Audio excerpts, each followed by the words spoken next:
நலம் காக்கும் ஸ்டாலின், உங்கள் குடும்பத்தின் நலன் அரசின் பொறுப்பு. சிவகங்கை மாவட்டம் மானாமதுரையில் மருத்துவ கழிவு சுத்திகரிப்பு ஆலையின் கட்டுமான பணியை நிறுத்தக் கோரி நாம் தமிழர் கட்சியினர் முற்றுகை போராட்டத்தில் ஈடுபட்டனர். இதுகுறித்து எமது செய்தியாளர் மகேஷ் வழங்கும் கூடுதல் தகவல்களை கேட்கலாம். வணக்கம் மகேஷ், இந்த போராட்டம் தொடர்பான விவரம்.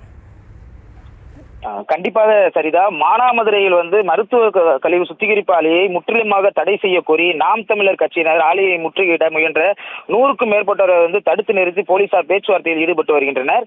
சிவகங்கை மாவட்டம் மானாமதுரை வளாகத்தில் மருத்துவ கழிவு சுத்திகரிப்பு ஆலையை கட்டுவதற்கு கடந்த வருடம் பிப்ரவரி மாதம் மெடிகேர் என்விரான்மெண்ட் பிரைவேட் லிமிடெட் என்ற நிறுவனம் பொது உயிரி மருத்துவ மற்றும் கழிவுகளை சுத்திகரிப்பு தொழிற்சாலை அமைப்பதற்கு கருத்து கேட்பு கூட்டம் நடைபெற்றது. இதில் இப்பகுதியை வசிக்கும் கிராம மக்கள் மற்றும் இந்த ஆலையை பற்றி பேசுவதற்கு தமிழகத்தில் உள்ள பல்வேறு விவசாய அமைப்புகளிலிருந்தும் சமூக ஆர்வலர்கள் கலந்து கொண்டனர்.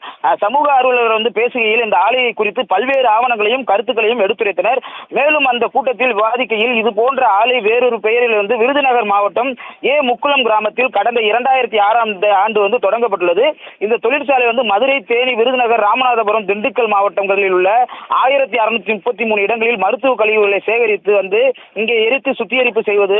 அப்படிப்பட்ட மருத்துவ கழிவுகளை எரிக்கும் பொழுது பயாக்சின், அதாவது பியூரான் வாயுக்கள் வெளியாகும். இதில் முக்குளம் மற்றும் அதை சுற்றியுள்ள 8 கிராமங்களில் 100க்கும் மேற்பட்ட மக்கள் புற்றுநோய், சிறுநீரக கோளாறு, சுவாச கோளாறு, கால்நடைகள் சாவு, விவசாயம் மற்றும் நிலத்தடி நீர் பாதிக்கப்படுவதாக கூறப்படுகிறது.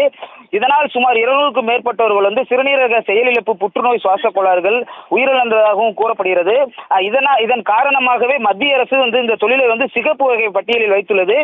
இதை கண்டித்து மானாமதுரை தாலுகா அலுவலகம் முன்பு நாம் தமிழர் கட்சி சார்பாக சுமார் 100க்கும் மேற்பட்டவர் சிப்காடு வளாகத்தில் உள்ள ஆலையை நிரந்தரமாக தடை செய்ய வேண்டும் என, ஆலையை மூட வேண்டும் என முற்றுகையிட்டவர்களை தடுத்து நிறுத்தி மானாமதுரை போலீசார் பேச்சுவார்த்தையில் ஈடுபட்டு வருகின்றனர். சரிதா. விவரங்களுக்கு நன்றி.